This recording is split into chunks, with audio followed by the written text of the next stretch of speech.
So how's life Well, been? yes, lots of things that are happening that I am kind of lost, but we're rolling. You're rolling. I mean, Barely. I feel like I haven't talked to you in like weeks. Yeah, man. And in that not speaking for weeks, we've basically missed the entirety of Techtober, which is always fun. Missed. I kept up with the events that caught my headlines, except the RTX 40 event because I couldn't bother anymore. Same. Yeah. I I mean, think I I missed a lot of these events, I honestly. mean, I feel like the most I feel like RTX the 4000 series is just like it's better. Who could have guessed? Yeah, a lot of things that happened this year is just kind of like, it's better. Yeah. Yeah. There hasn't been a lot much in this Techtober that's really raised my bar or caught my Yeah, not attention. not not outstandingly like whoa, like maybe RTX like 3000 was or Ryzen 5000. Yeah. I mean, there just hasn't been a lot. I can't really say a lot because I wasn't in tune with much of the month, given how I'm ready for Halloween because there's the first Falcon Heavy launch since 2019 happening on Halloween. Crossing my fingers. Ooh, So that's a space thing, though. We'll get to that eventually, maybe if it launches. Also, Artemis, November 14th, y'all. Crossing my fingers it's for that as coming. well. But this is Tech Week, and my name is Darick Pham. I am one of your hosts of Everyday Engineers, I am Siven Panda, another host of Everyday Engineers. and this week's And Tech Week. So, well, I don't think Tech Week's a good to describe. I think Techtober, like we've been saying, but October. Techtober minus our lives. Yeah. Yeah, so we are late this week. We're kind of sorry about that, but life. Yeah, I was busy last week. I actually had to go up to a NASA event last Sunday, which was I can't get my dates right. October 16th. It was a NASA STEM community engagement event with I don't know the adjectives the wording for that, but it was basically up at the Oklahoma State University campus up in Stillwater. Very fun. Met a bunch of people. Got to talk to the director, so very fun, and there will be a video out on that soon once I get all the footage and stuff from her ready to go. So that's where I Yeah. was last week and why it's been postponed. What were you doing last week? And in typical first semester of senior year fashion, I am trying to do some college application. Fun. Fun. Okay. Well, while all that's See been the essays. happening, what was that? Mostly the essays, because the essays are, Oh God, don't even get me. yeah. I'm not looking for. I'm looking forward to my senior year so much. I'm ready to graduate. At the same time, I'm like, college applications. Yeah, they're not fun. They are not fun. Well, by yeah, go ahead. by any means, they're not fun. No, But absolutely. this month is Techtober, and with Techtober comes updates. All them Big one. treats and all them tricks because there's a mix of both. Yeah. Speaking of tricks, the RTX 40 series. Whoa! Whoa! Whoa! They released the 4000. Whoa! All jokes aside, I mean Yeah. it's fast, like Yeah, spooky they're fast. faster. 2 to 4 times faster in the case of the 4090, or at least they claim that. Right. But the 4080 is a little interesting because they had two models. They had the 12 and the 16 gigabytes. They are separated by, About three hundred what is that, dollars. It looks $400? $300. It looks like yeah, $300. Yeah, $300.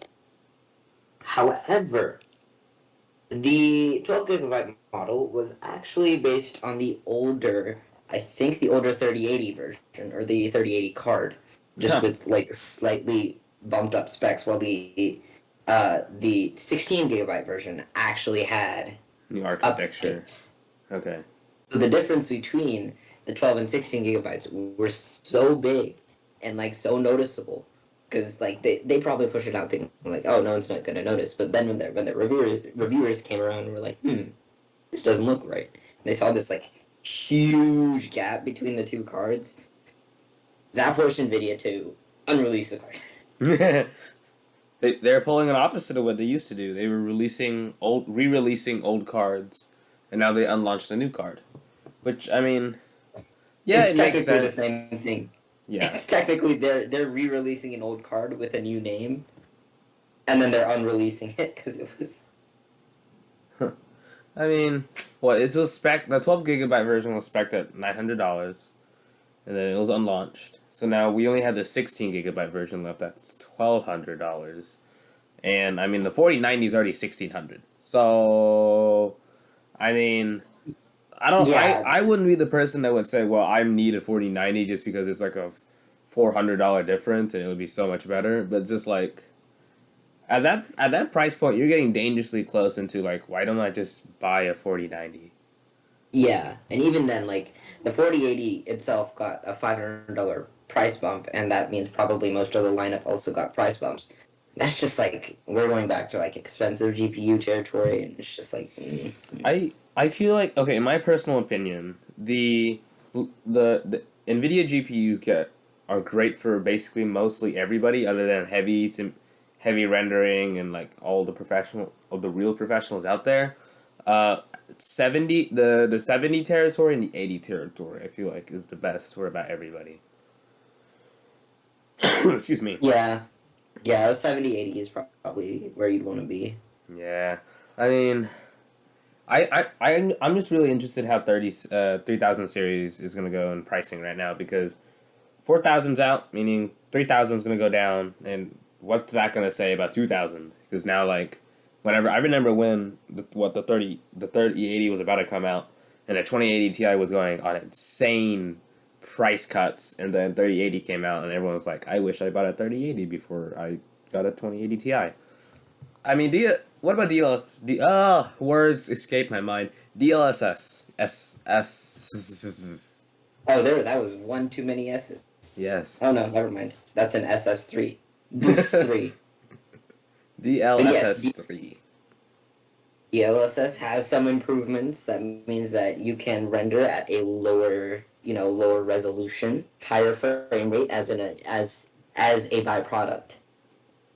And you'll be able to kind of have higher frame rates in general.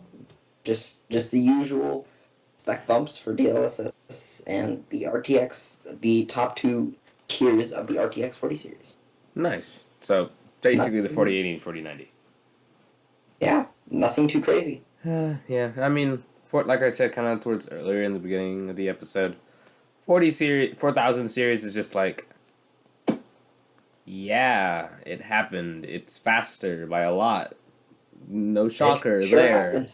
I think the biggest shock Actually, was straight up the unlaunch, and that's about it. the speed increase has been a little bit debated.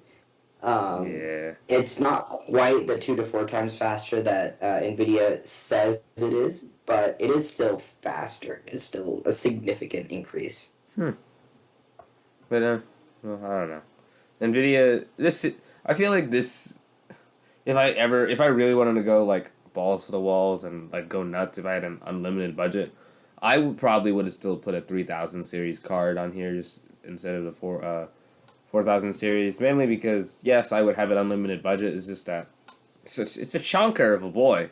Oh, it's a chonker. It is huge. It is a chonker.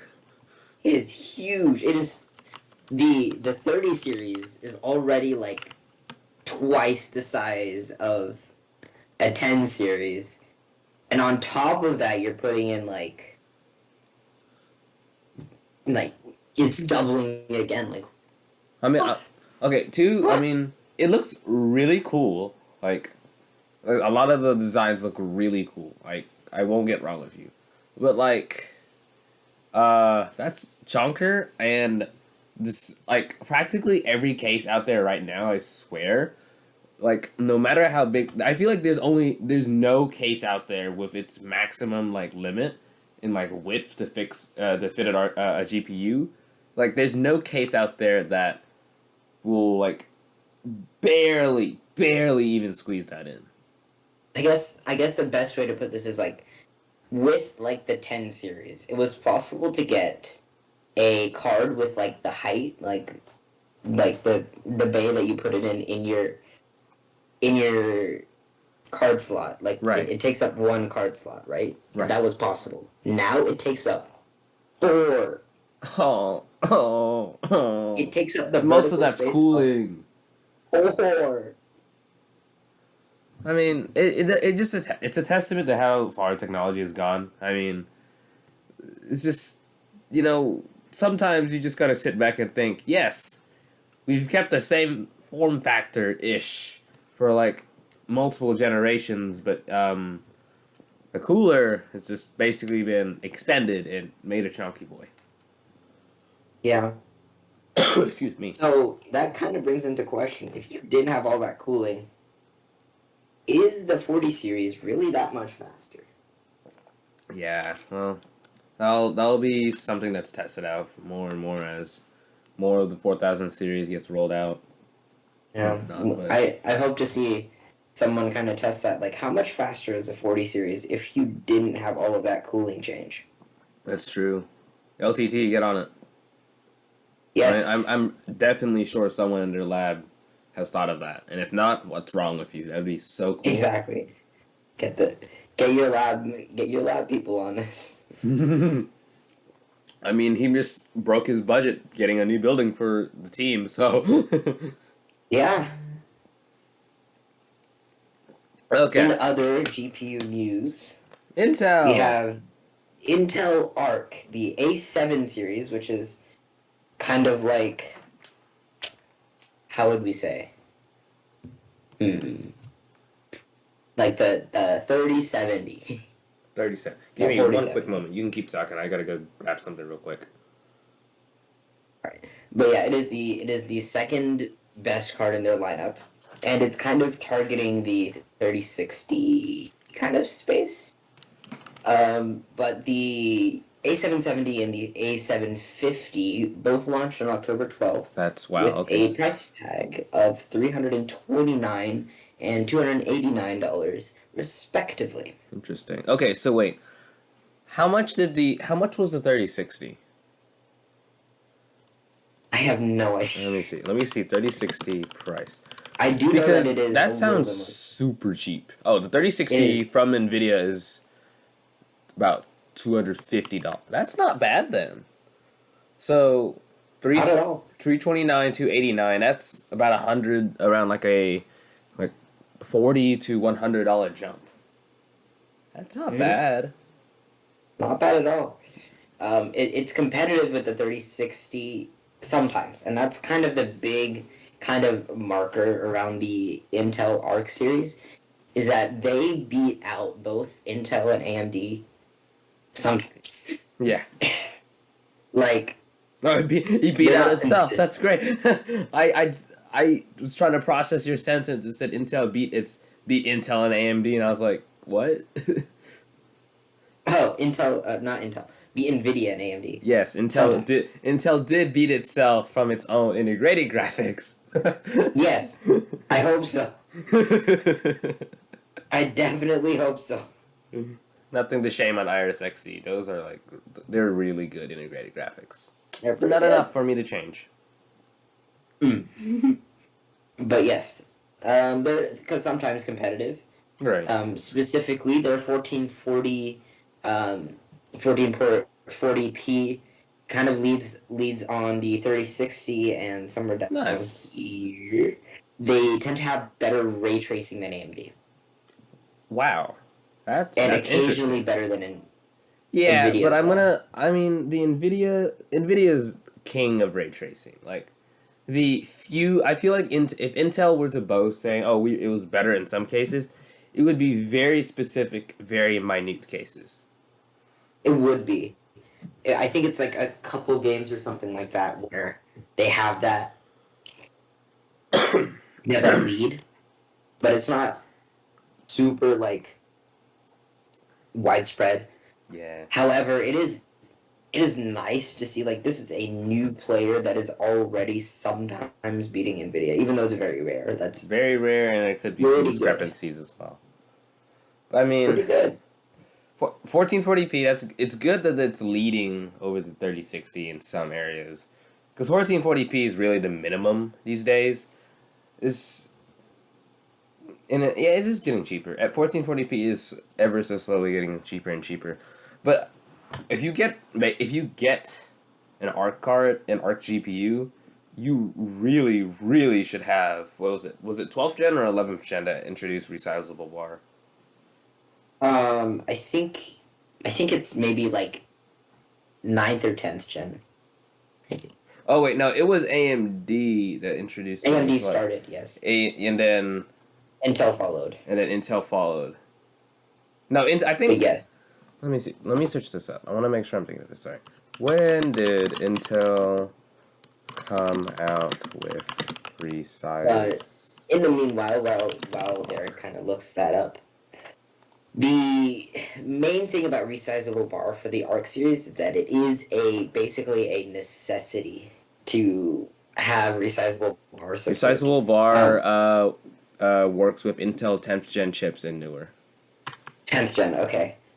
So 10th gen onward is kind of where you want to be if you're looking at the Arc series. What resizable bar is, if you don't know, is that you're basically sharing RAM between the CPU and the GPU. So if the CPU is not using your entire like amount of RAM that is available on your computer, it's going to allocate some of that to your GPU, and your GPU can pull some of that RAM. AMD, with having both a CPU and a GPU division, supported that first, then NVIDIA, but neither of them really, like both of them saw like pretty big performance improvements, but it's not nearly as big as the Arc A7. For the Arc, it is so much of a necessity that Intel basically said, if you don't have resizable bar support, you might as well just get a 3060, because it's just like that much of a necessity.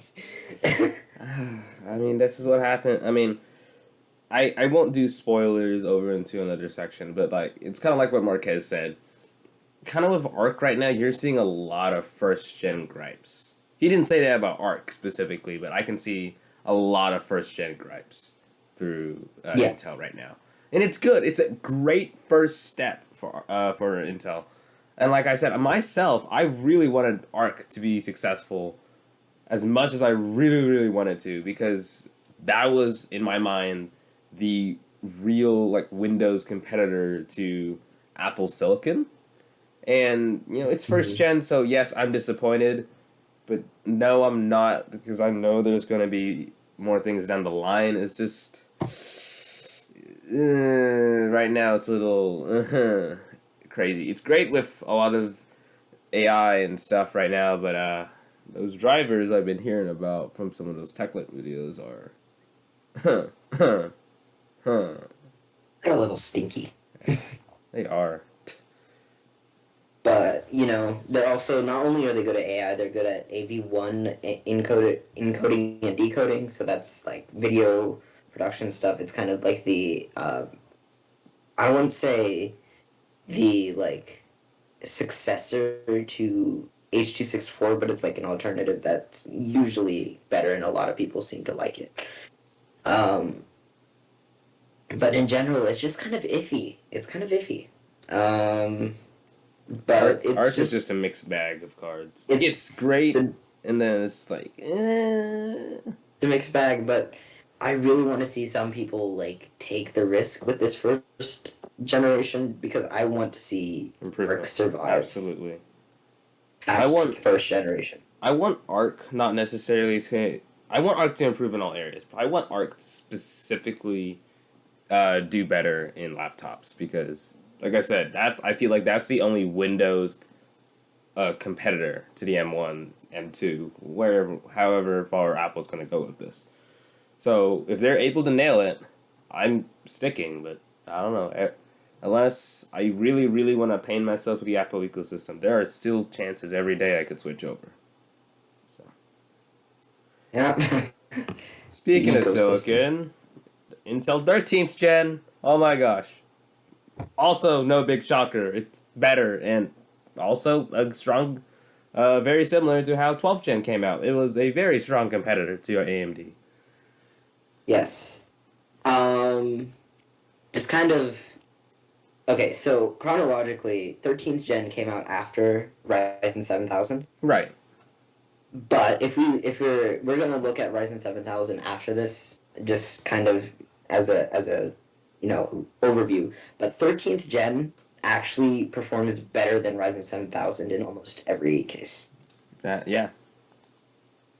Except at the very high end, which is kind of where, like, when Ryzen announced, I think it was either their fourth or fifth gen, that's kind of the position that Ryzen and Intel are in right now, where the Ryzen really only has the, like, super top end, very specific cases, but Intel has, like, the top speed crown, has price per dollar, has, like, lower cost, upper cost.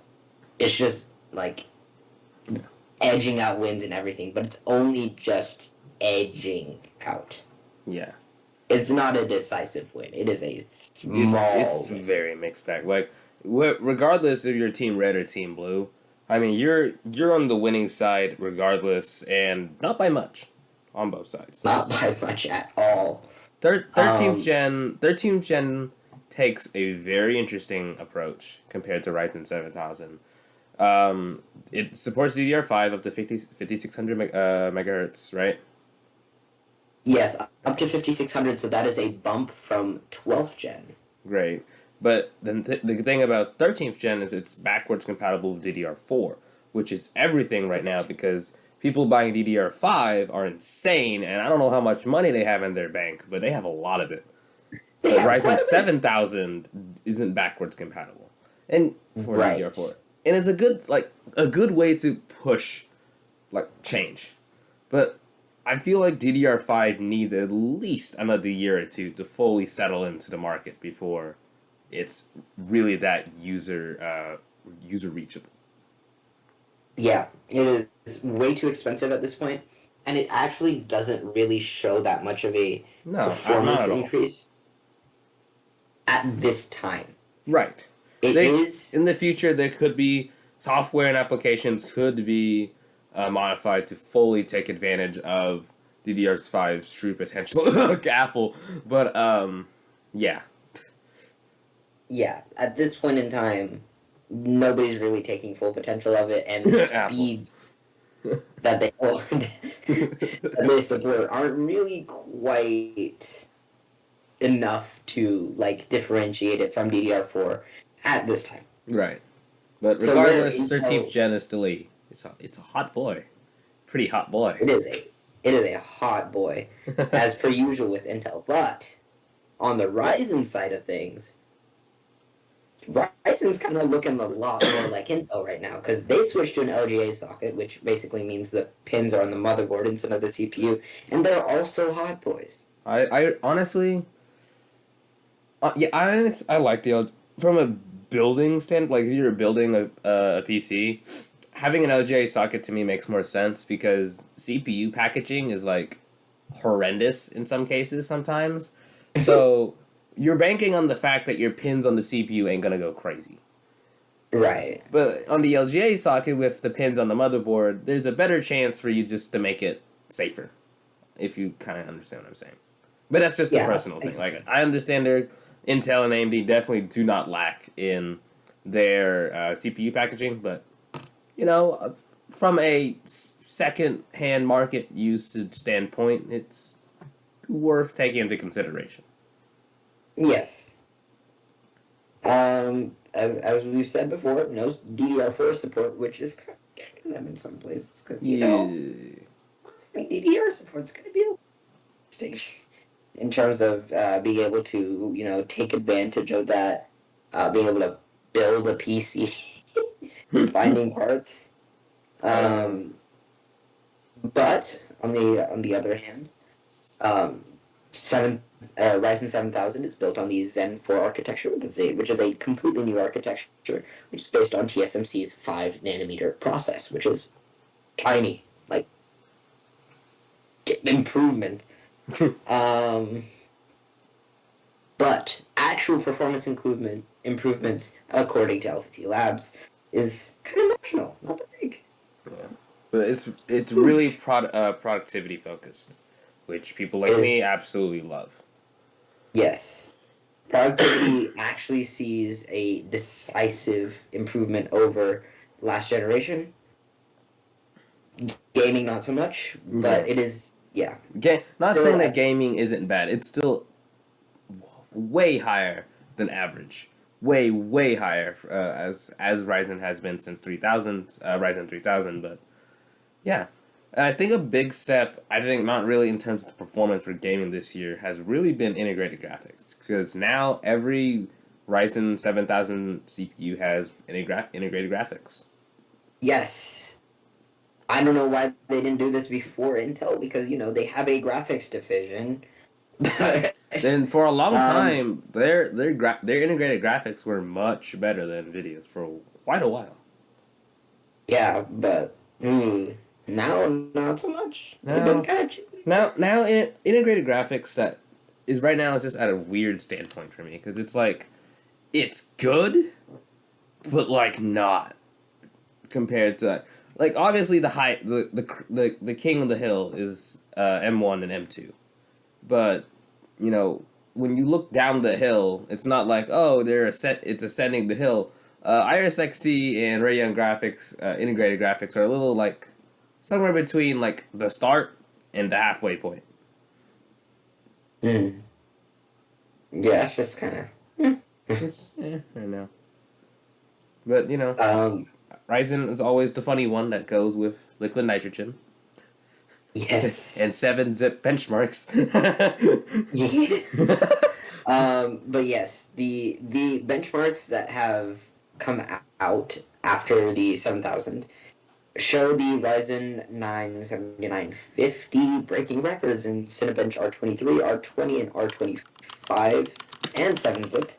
Now, the interesting part about this is that it did not require liquid nitrogen as most insane overclockers do. So this is kind of interesting. Hmm. However, even though that does seem it is a cooling improvement, the TDP bump, which is the amount of power draw it takes, Oh God, it's here we kind of go. increased.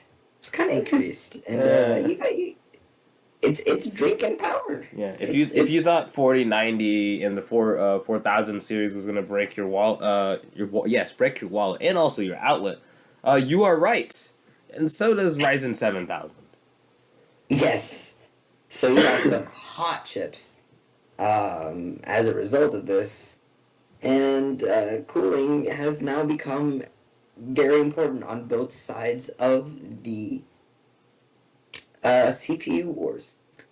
So you gotta break out that cash and go to Noctua.com and buy one of their coolers. Or just Noctua. any I love any really, Noctua. but Noctua is so great. yeah, you need to bump up that cooling to really take advantage of either of these cards. The But we're water kind of cooling at though. that point, right? Like, what is that? RTX 40 series. You need a lot of cooling. Intel 13th gen, Ryzen 7000. All just like you need like a ton of metal each to Crazy. keep it cool. So trade offs. Yeah, trade offs and also trade offs with Windows 11. I'm looking through the entire update blog right now, and It's very it's it's very very it's a blank. for lack of a better way to like explain it. Version 22H2, um, it's basically Windows 11 at launch in a nutshell. Yeah, or what a Windows 11 should have been at launch. You ain't wrong there, boy. It has, visual improvements. So, whenever you open up Task Manager, it doesn't look the exact same as Windows 10. Same with the loading. Whoa. Whenever you actually first turn on your computer, the loading animation looks more modern and more Windows 11 esque. Um, The start menu isn't quite as irritating. It's actually usable. So It actually looks modern. Thank you. where you have that like recommended thing, I hate that recommended thing. It's so irritating. I want to get rid of Exactly. it.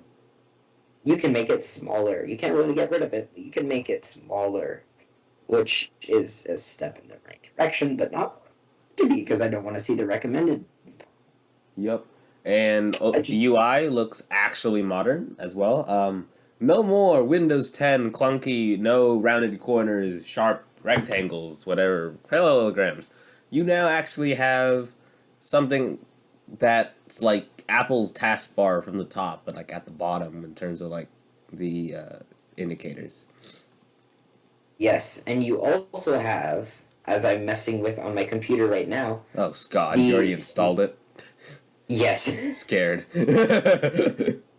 the snap layouts that you have um on your desktop actually whenever you like click one of your windows basically and hover to the top, there's a bunch of pre-selected snap layouts that you can actually just like immediately snap your window to, and it'll just put them in the right layout for you. Oh my Just kind God, of they cool. finally this wasn't I thought these were like rumors. Oh my God, there's actually tabs in native Windows Explorer in File Explorer now. Oh my God.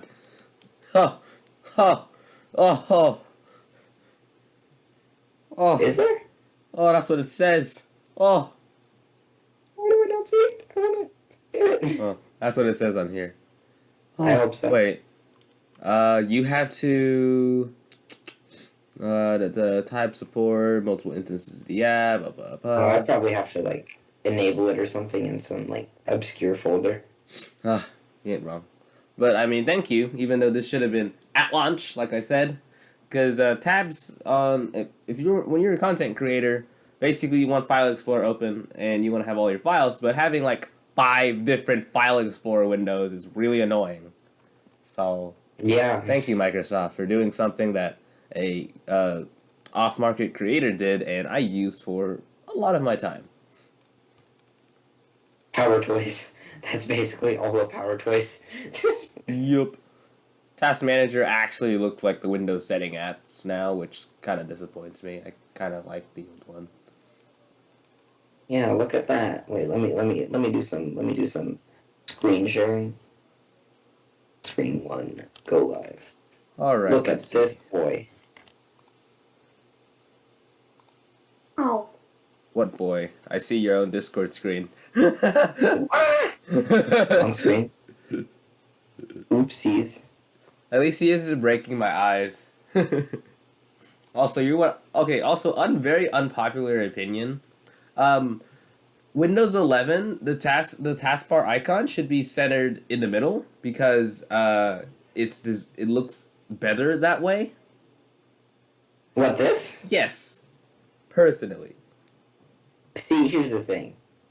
I tend to just like not look down and just click on something. So I just don't like it moving around.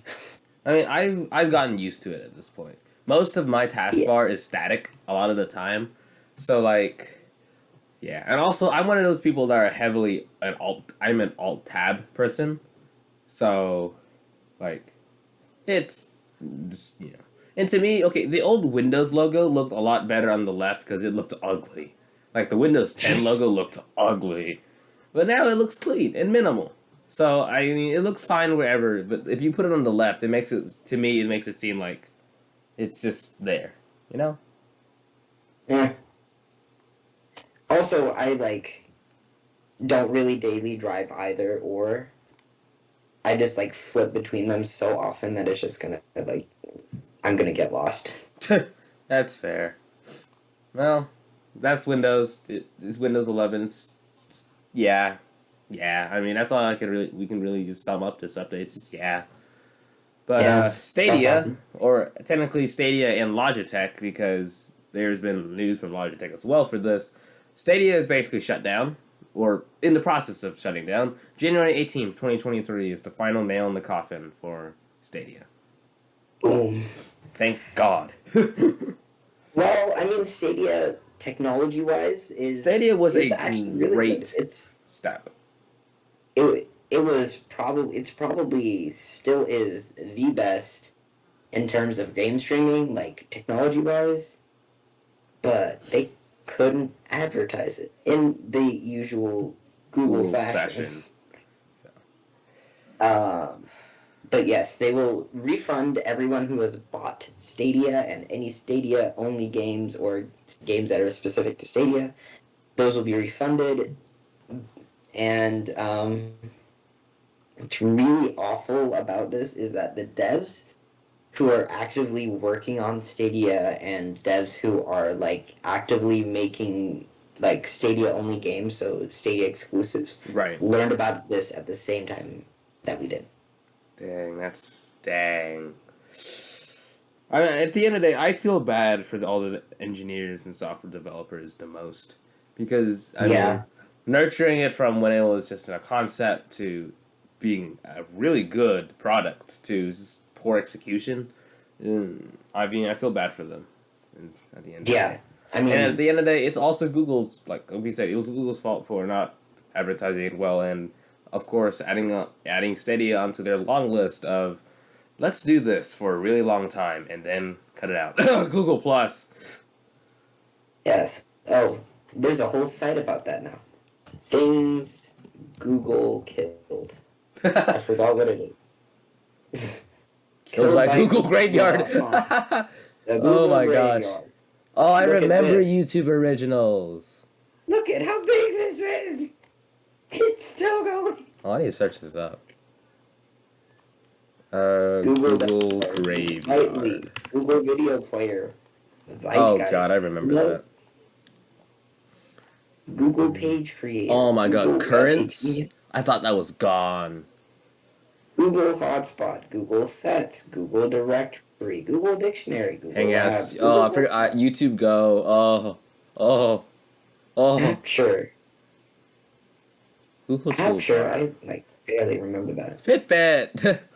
Oh my god. That's it. There we go. Google Play Movies and TV. I remember getting rid of that as fast as I possibly could. You know something I missed though? What? Google Cardboard. I do miss Google Cardboard. I don't. You know what I don't miss? Google Play Music. Oh my god. You have like the if you were talking to Linus right now, he would probably throw you. To be fair, Google Play Music's one advantage in my heart is that you could play audio files off the off your phone and it would still be fine. YouTube Music can't do that. Get on it, Google. Fix it, please. Because whenever I didn't have a SIM card yet and couldn't have access to I forgot about YouTube gaming. Basically I didn't have like a SIM card, so I didn't have active internet, and I had to do a bunch of Wi-Fi calling and stuff. Excuse me, all I could do was listen to audio files, or like screen recorded stuff, so, hello, I want that back. I also want it so that, like, whenever you play a song on YouTube Music, it doesn't play the music video. Automatically? Yeah, it plays the music first, and then if there isn't, like, a video version, if there isn't a music version, it plays the video one, like, please? Yeah, thank you. Yeah, and then like multiple like listings of the same song. I just want one. Yeah. I just want the song. That's it. Like, okay, Google YouTube Music, by far in my heart, has the best chance in becoming the best music streaming service, period. The best, period. Because it has the biggest library possible because you have access to YouTube.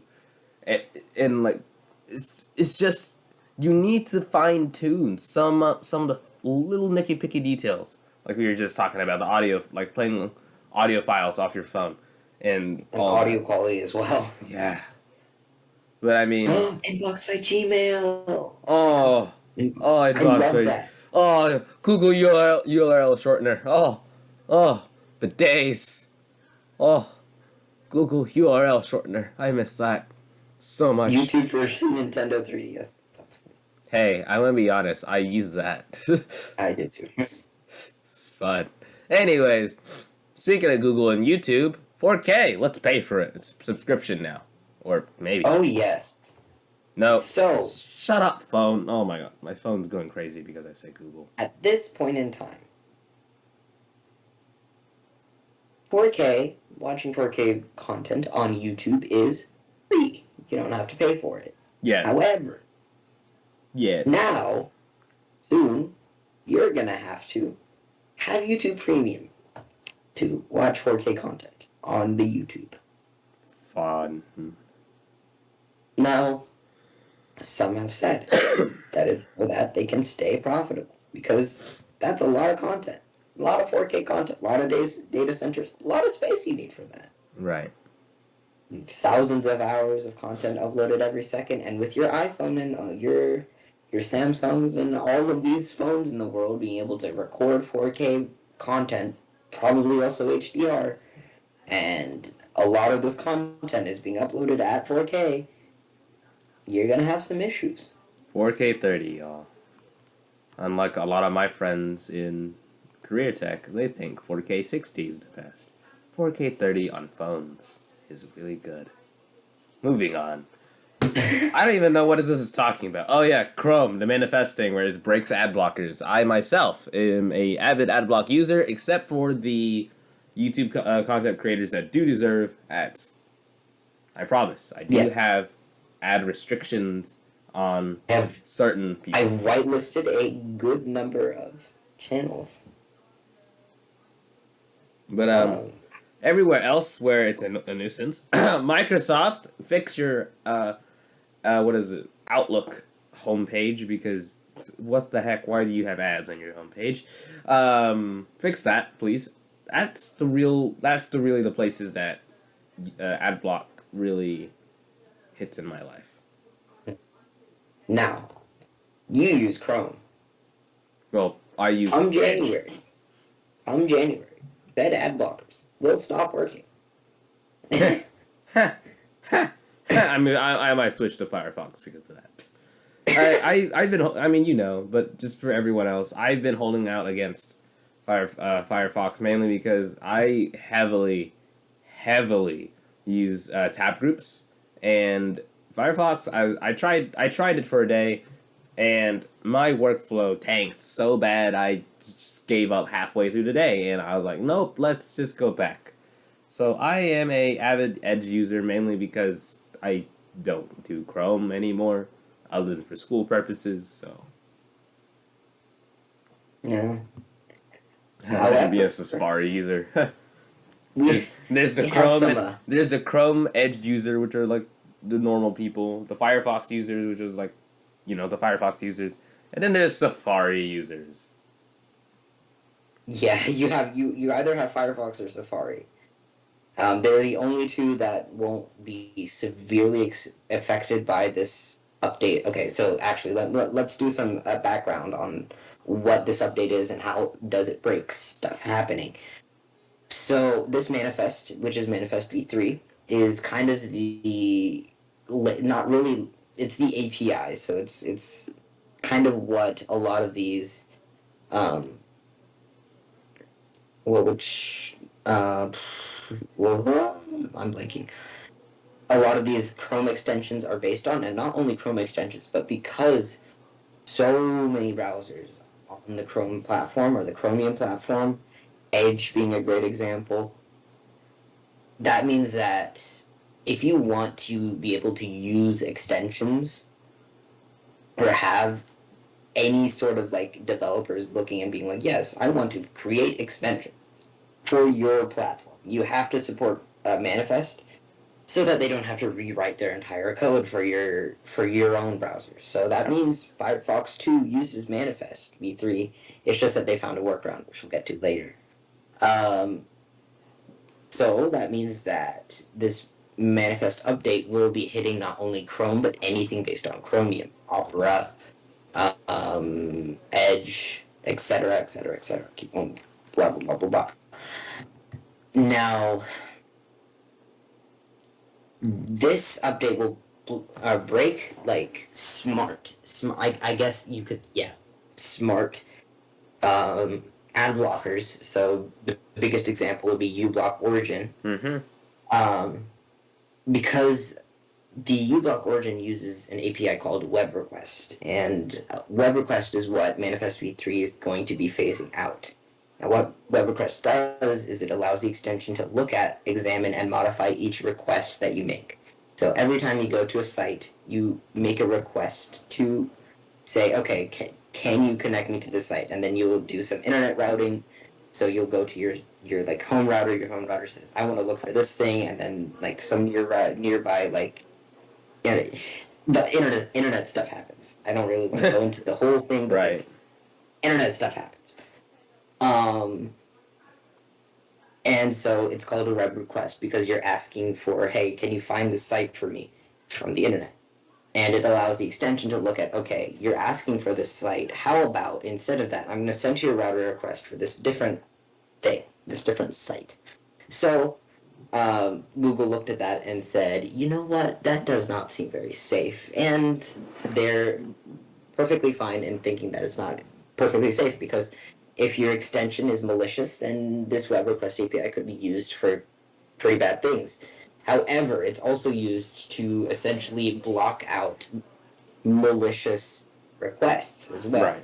So if you're sitting on like your, I don't know, ThinkPad from the early 2000s. yeah, if you're sitting on one of those and your computer just says, I'm gonna request something from Adobe, not Adobe, Adobe. Adobe.com, and it pulls in an ad from that and it requests that ad. Your extension is going to look at that and say, that does not seem very safe, and it blocks it. And what web request allowed it to do is it allowed it to kind of like dynamically look at requests and say, that does not seem very safe, and it allows it to kind of compute that on its own. The new version, which is supposed to be, quote, safer, unquote, declarative web request, constricts the amount of and how domains can be blocked. And now it's more of like a blacklist instead of it allowing you to kind of think, okay, this does not seem right, let's block it. This seems right, let's not block it. Now you're going to have to say, don't, or block Adobe, block google.ads.com, block da-da-da-da-da, block da-da-da-da-da, and you have to make this big list. And I think that list maxes out. So, it's not nearly as effective. And although Google says it's in the name for safety, they're one of the biggest ad companies. This could easily be to help them get more money with ads. They say it's not, but... Also, speaking of Adobe.com, here's Adobe.com. Adobe.com? You actually went to it? In the incognito, I promise. I would never search that up in $500 for Adobe.com?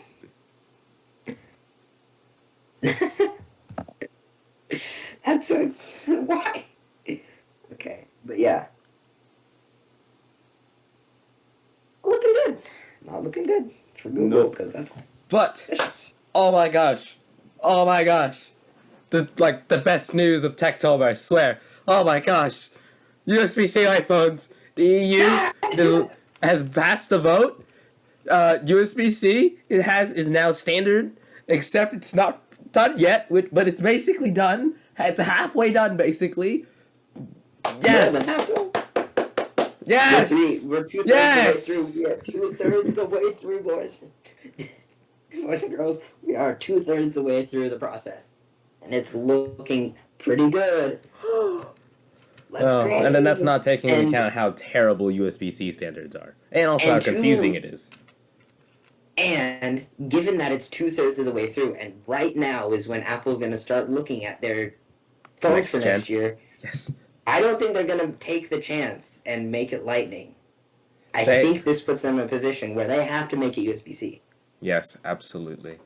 And okay. Okay. Look. I run back on what I said about the 14 Pro. I said I'm still going to stand by and say I'm not going to buy it. And one of the biggest deal breakers to me was can't shoot ProRAW and ProRes without like having terrible transfer speeds. So yeah, let's screw them that. But if they would have came out with USB-C this year with all the new ProRAW, ProRes capabilities with 48 megapixel Samsung, then Yeah. We would be living in a perfect world right now. I would have easily switched any day. But no, Apple, you're about to lose a customer. You're welcome. However, due to USB-C being kind of unstandard, the data speeds may not always be the same, which is kind of the last sticking point behind this. Because what Apple could do is limit the speed of USB-C and just be like 5 gigabytes per second. No, megabytes. Yes. Let me. Or there's very little stopping Apple from being like, you know how this is like where your power comes in? What if we made that the data? And there's very little stopping Apple from just being like, we're just gonna make our own proprietary cables, or doing something really stupid like that. Yes. Also, I was taking a little jab at their 48 megapixel thing. This is an official Samsung ad. I love that. It's so funny. It basically says 48 megapixels. You're almost there, Apple, and it shows a S22 Ultra. Yeah, I love that. Context, Apple and if you're- Samsung's ad war is just the funniest thing. Context for the uninitiated. Samsung's all at 250 megapixels. Yeah, Anyway. Light years ahead. Next up, Cloud Act. Not much to say about it, except that the US and Great Britain can request data from each other's ISPs and pull info, which is not that great if you're one of those privacy aficionados, because some say that is a step to cross-surveillance. So, not only can the US government say, hey, here's this guy, can you give me his info? The Great Britain can be like, hey, you know that guy? Can you give us her info? Stuff like that. So fun. Thank you. Next newest due on the pack will be Google MI5. Or is it MI5 or MI6? I can't remember. No. MI5. 5. MI5. Okay. What is it? What was I trying to think of before I lost on a rabbit cloud of MI5? Yes! Google! Made by Google 22? Oh! I'm so happy. And also very disappointed in a lot of ways.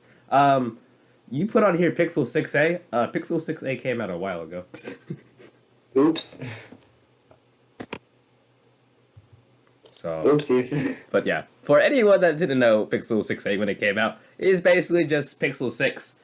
Smaller and not as strong as base Pixel 6.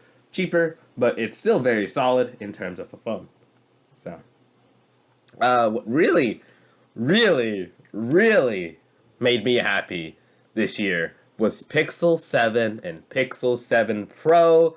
Congratulations, Google. You've kept me as a customer because I am avidly staying Android for more than a year because I mean, I'll say it now. I want a Pixel 7 or 7 Pro. Period. Because the camera is okay, the cameras are like Marquez says, Google's taking a classic approach of, well, if it's the hardware that's a problem, let's solve it with software.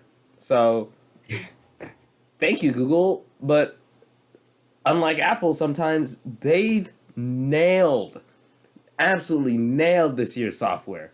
What is it? Photo Unblur, which is basically their what it does is in post-processing, you can choose to unblur some photos that are taken a little blurry, maybe in motion or stuff like that. It's not meant to completely unblur it because that's extremely hard to do, but it does its best. In a lot of scenarios, it looks really good.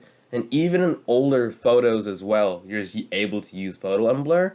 And the best thing about basically every new software feature they've brought for photos, they're going to try to make it uniform throughout all Google Photos apps, period.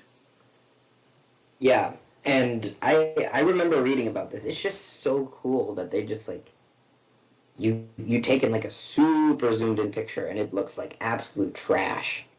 and then you actually take the picture, and it's just like clear as day. I know. It's so good. 7, Trust I me. love the new camera bump as well, in my opinion. I actually think it looks cool. Yeah. Scratches galore. Like, I recommend getting a skin or something for that ASAP, but it looks I like clean. It looks what the Not pill should have everyone looked seems like. to like it, but I like it. I like it. It's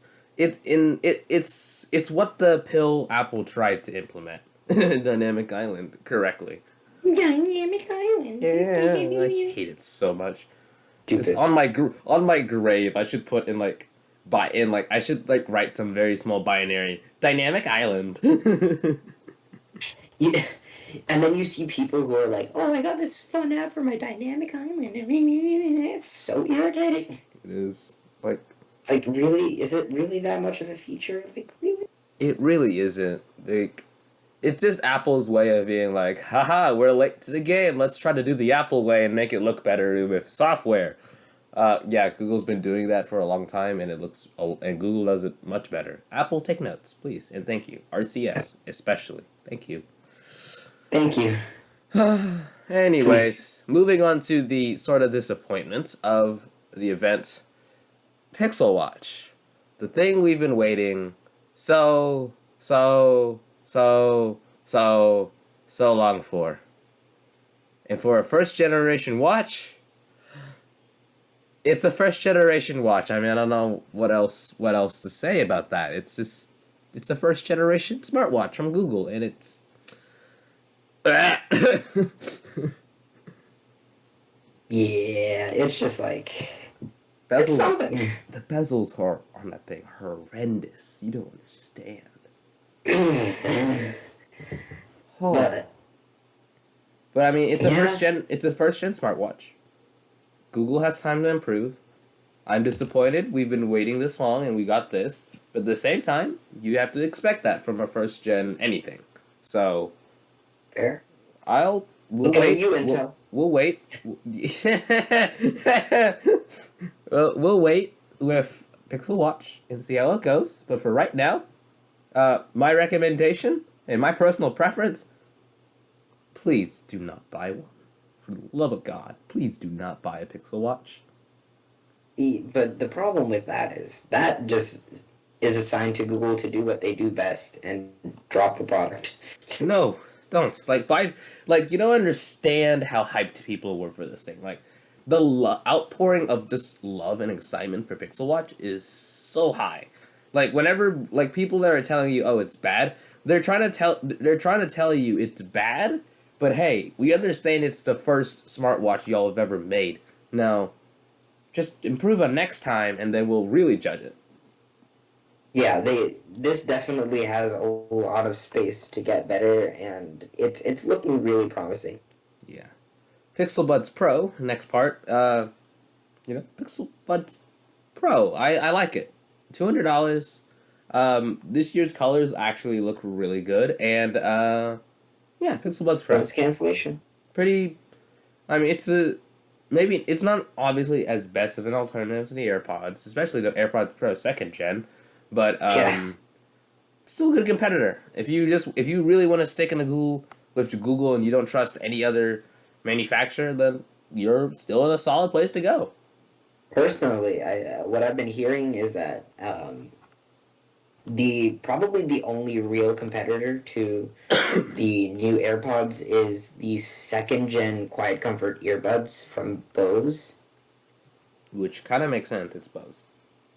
Yeah, I guess it's Bose. And they're not nearly as massive as the ones that I have. They're actually like kind of low profile, and they look pretty good. Let me see if I can find. While he's doing that, we'll move on to the last part of Made by Google event this year, Pixel Tablet.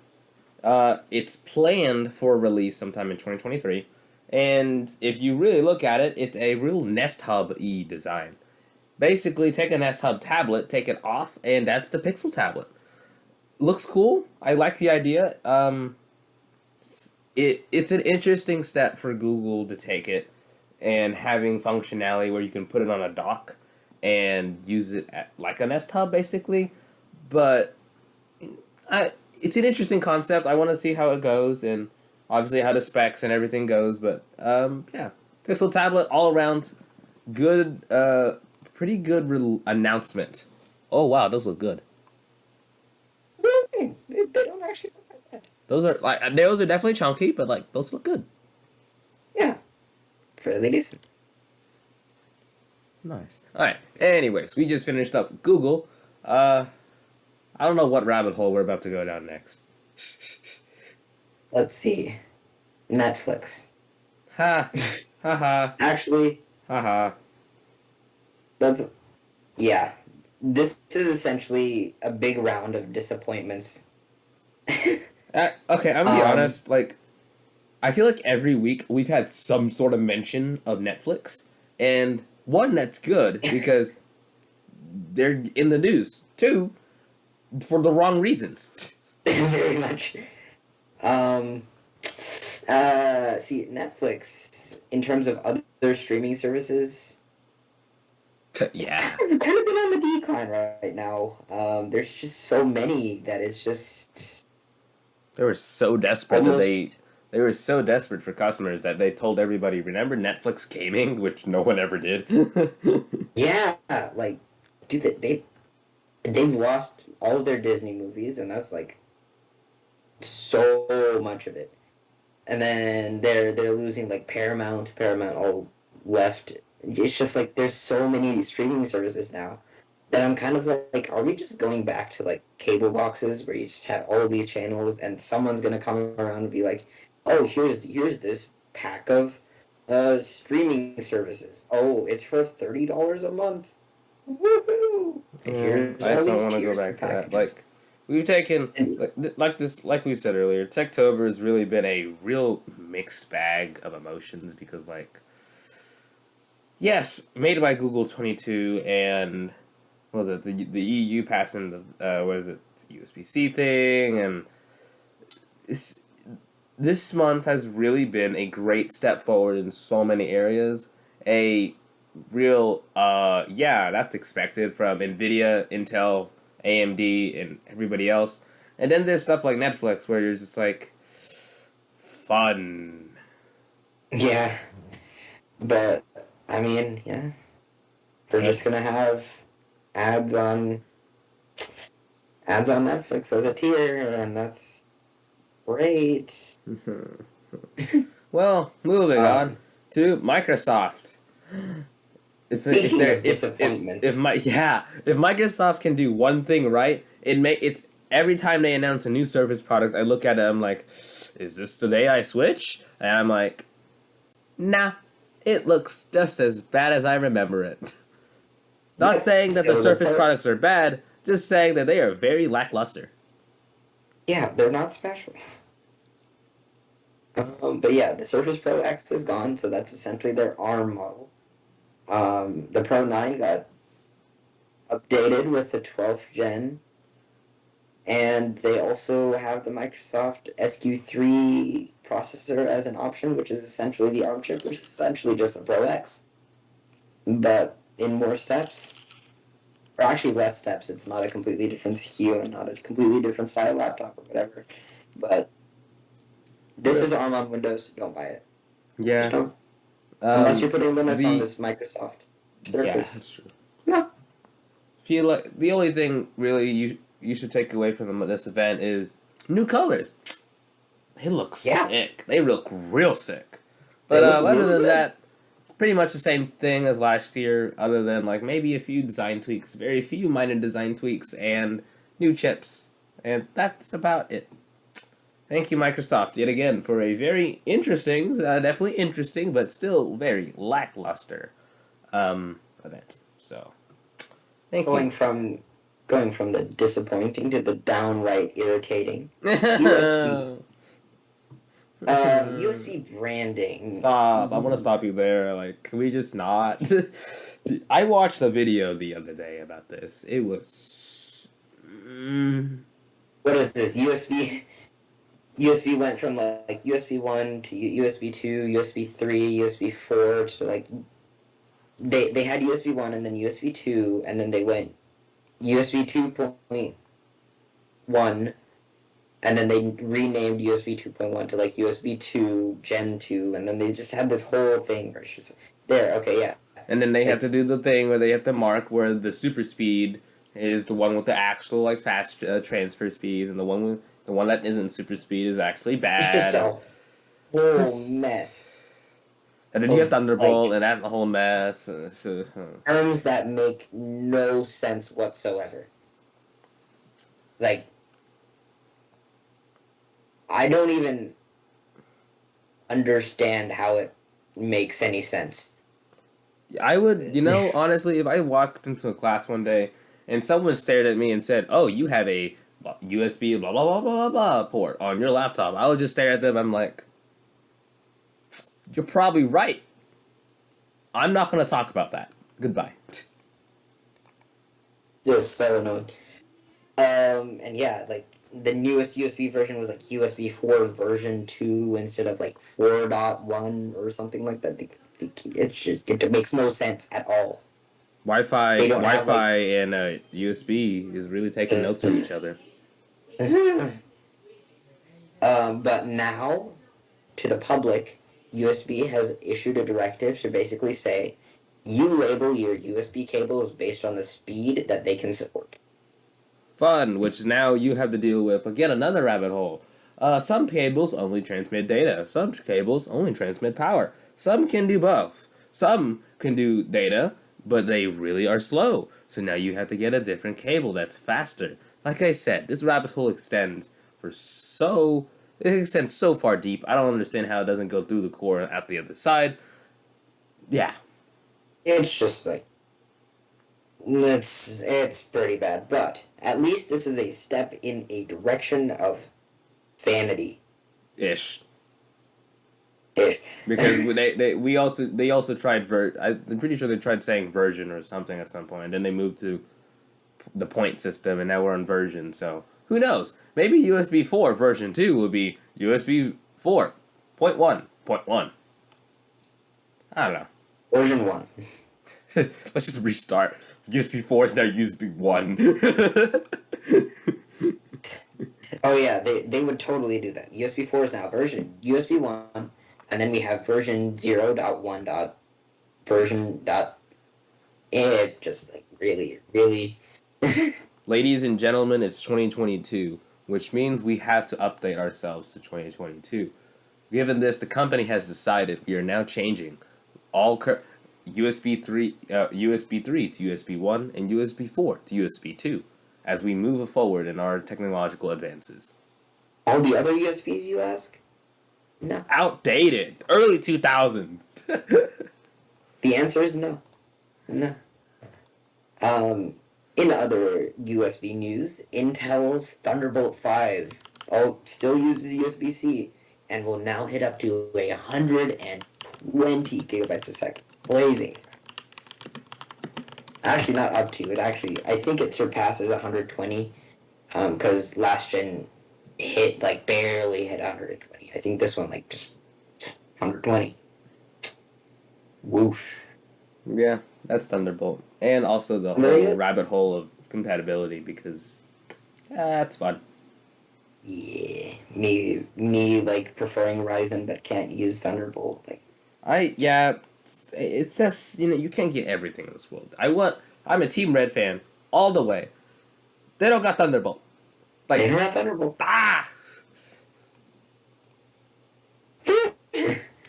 The two enemies of the tech world, Intel and Apple, made Thunderbolt. So in typical Intel Apple fashion. AMD does not have Thunderbolt. Yeah. And in completely unrelated news, no relation to anything we've talked about today, Google is announcing Caviar, which is an alternative to Dolby Atmos. Although Dolby Atmos, as you probably know, is an audio codec that basically allows for audio to be positioned locationally. So if you're looking at a movie, for instance, and you want a helicopter going from your back left to your front right, it's going to positionally track it using the speakers around you and kind of using some audio trickery to make you hear it go past you. So Whereas, once like, again, it previously- is Google basically saying hardware issues solved by software engineers. Yeah, so Atmos did that, and what Atmos did is like it did basically that same thing, software, in like your encoding of the content and plus the reading of your device or whatever device you're reading it with, and it reads that and tells you, hey, this is the location that it is, and the speakers kind of map it out instead of like specifically saying like speaker left it has this percent. It does that for you. Google's looking at it and being like, why does this cost much?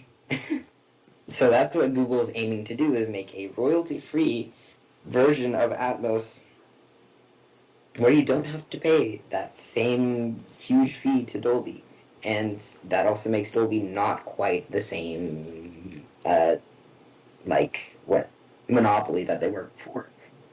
Again. So this could help make movies cheaper to make, or at least maybe Hollywood films would probably still default to Dolby Atmos, because most obviously something that Google makes won't be quite the same as something Dolby makes, because Dolby has years of experience. Right, but But to the at everyday least- user and other smaller manufacturers, TVs, maybe, and TV manufacturers and stuff like that, this is definitely a great first step for them. Yes.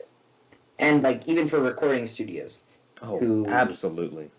Yeah, like this would make things so much easier. Just like your cameras will be less expensive, your theaters will be less expensive, your like content watching things systems will be less expensive. If Google has the staying power to actually realize this. We'll see. Please. Google's hit us up. We'll help Please. you with your advertising, I promise. Please. Please. Have some staying power with this one. This one looks good. This one looks good. I think a lot of the things you do Google looks good, I promise. Like, a lot of your stuff is not just, like, bad. Like, from a standpoint, a lot of most recent stuff makes sense coming from your end. Just because we show hate on y'all doesn't mean we don't hate the product. It just means we just don't like it right now in its current iteration. Need Can some you try work. to make it better one more time? And if you don't, then maybe consider just kicking it the bucket. I don't know. But yeah, it needs things that you make will probably need work over time. Just don't give up. Absolutely. Keep working on it. You've done it so far with Pixel, with iPhone still Yeah. being around. So like, why can't you extend that courtesy to everyone else, Google? Please. Yeah. Give your devs some sanity. I'm sure your devs are not happy that like the last 20 years of work they've been doing just kind of goes into the trash can unless they're in the ads section. Yeah. But that's really wrapping up all the major points of Techtober. We still have... Actually, that's a lie. You missed one key part in Techtober. What have I missed? The iPad event that happened a couple days ago. Do you think I care? No! That's what I can't... Okay. I would have taken my longest... Like, this is the Tech Week dailies, weeklies, something attack at Apple. What the actual heck? Yeah. Dude, I saw the like event while I was preparing this script, and I'm looking at it like, oh, That looks so lackluster. that's the change? Wow. It's Okay. crazy how little I cared. Okay. Moved on. The And biggest- put caviar in the- instead. I put caviar in instead of this I know. because of how little I cared. Okay, to basically break it up for you guys, 2 key points. This was the iPad event, and we don't care about Apple TV and everything else because that's pretty dumb. iPad Pro is the big first one. It has M2 in it. Again, Wow. big shocker. That's- Almost like they didn't do that with M1. Almost like the Apple iPad Pro is still super limited because of like the software in iPad OS 16.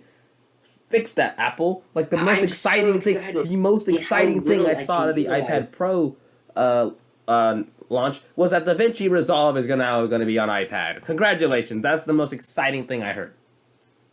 Wait, it is? Yeah, it is. I think it's going to be free too. Let me see. Yo! DaVinci Resolve iPad.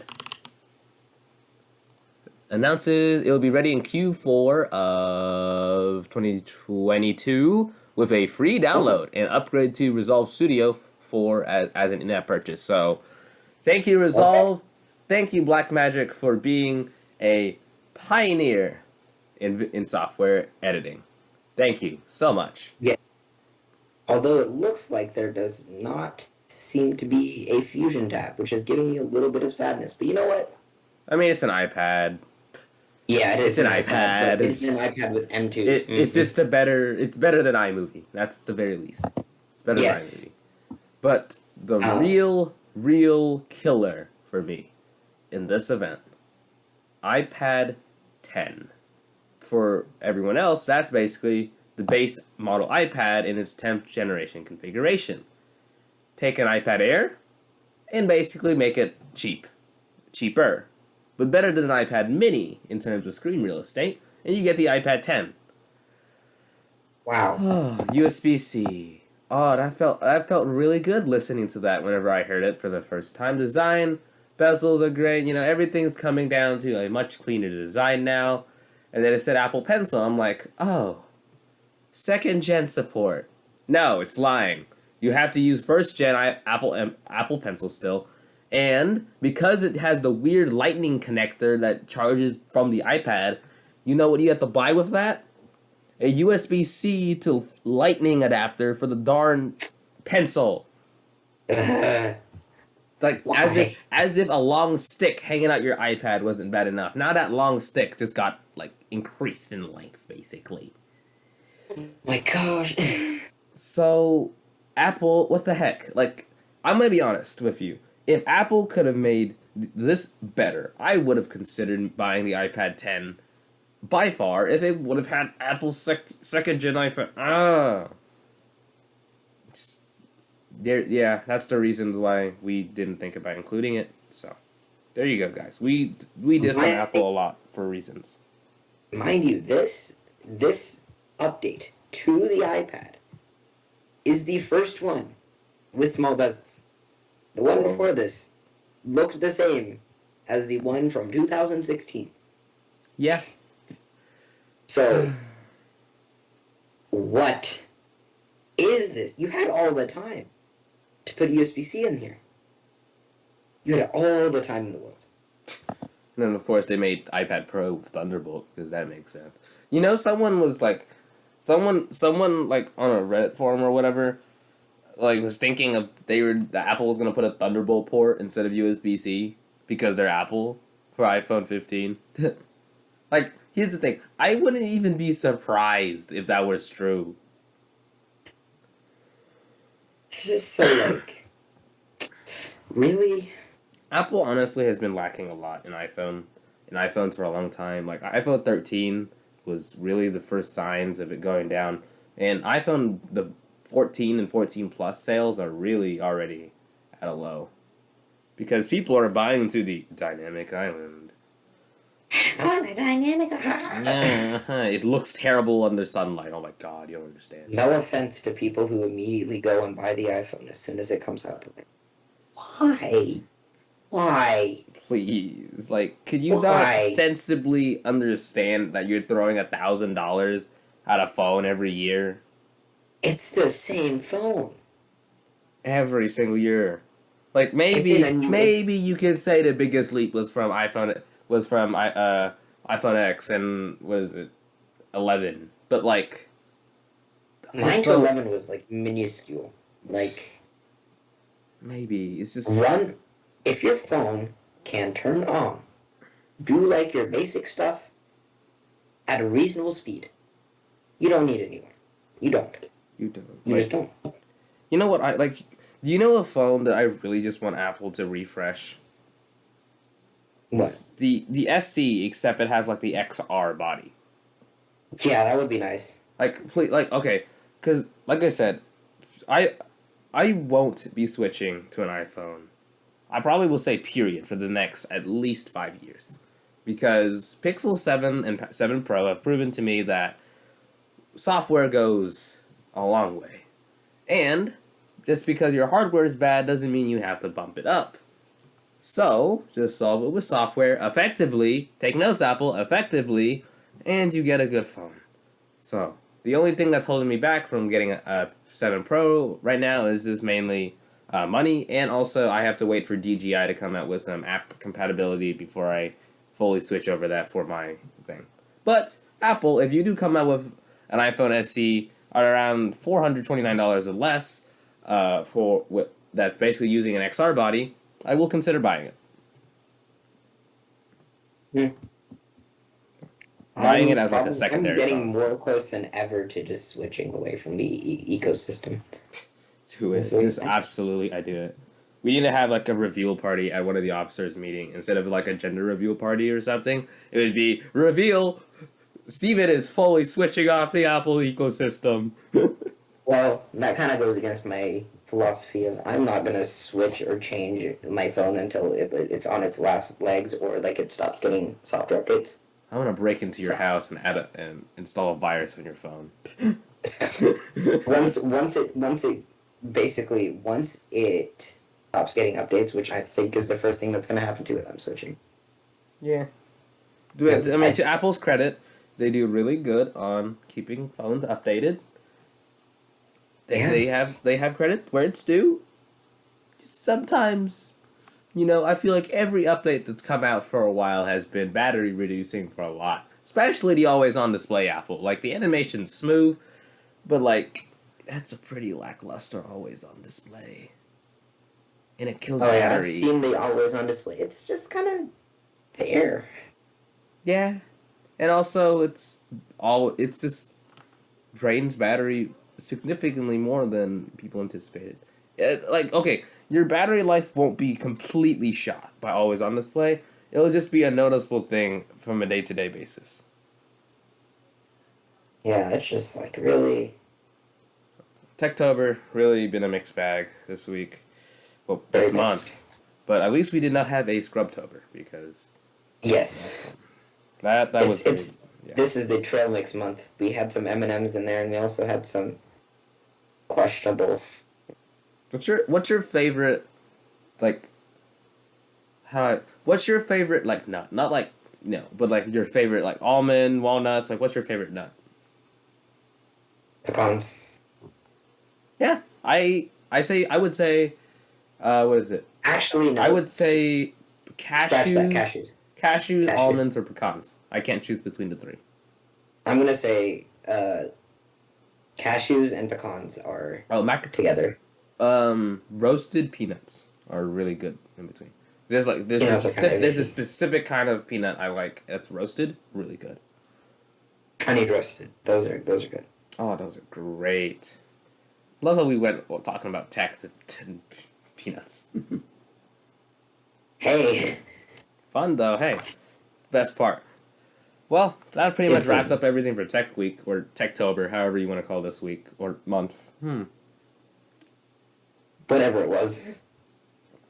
Absolutely. Well, looking forward to Space Week. I'm pretty sure we're not recording by then, but next Monday on Halloween, which is a holiday I rarely celebrate these days because I do not have money to make my own costume or buy one off the internet, we are looking at the first Falcon Heavy launch since 2019. Ooh. Oh, I am so excited. Like, this is the best. If it launches on Halloween, I'll be so happy. That's gonna be so cool. Just like everyone's like, hey, why don't you want to go to this thing? And I'm like, I will be watching space. I will be watching the first Falcon Heavy launch. I was so disappointed when it didn't launch earlier this year in March. I was so hyped at the end of last year. I was like, let's go, 22 return of Falcon Heavy. And then it slipped even further away. Thank you, United States Air Force. Again, it's not SpaceX's fault because, I'll go ahead and just say a lot of it now. Basically, it's two classified heavy Air Force payloads, and let's just say those classified payloads had a long development process, and they were really, really, really finicky. So, yeah. Yeah. It's already in the hangar, though. We're getting ready. Go. But other than that, I think that's about wraps everything up for both of us. Techtober, Tech Week, I don't know. It's something. Something indeed. But what is also something is this podcast. I am Darick, Pham, one of your hosts of Everyday Engineers, not the host for Tech Week. That I am the host for Space Week, which is coming up sometime if we're free. And also I have my host / co-host, however you want to describe him. Even Panda. And we are signing off. Have a great week, everybody, and try to be sane as we head into the end of the year. And also, Yes. okay, just real quick before we do sign off. Do you think the holidays start after Halloween or after Thanksgiving? Halloween marks the beginning. Okay, I agree. Anyways, Actually, that's probably... I want to switch that. I want to say Diwali, which is coming up. That should start it, but... Pretty sure that's going to be... I think that's... Yeah, that becomes a holiday in New York beginning in 2023. Yes, school holiday. I want it to be one here, but, it's Yeah, more days off. That's going to take a while. That's a controversial opinion. You guys think however you want. Reach out to us on your opinions about when the holiday season starts, because, we're nerds and we think like that sometimes. But other than that, for real now, we're signing off. Have a great week. Have a great Halloween next week. And Absolutely. that's about it. Have fun, everybody. Yeah. Yeah.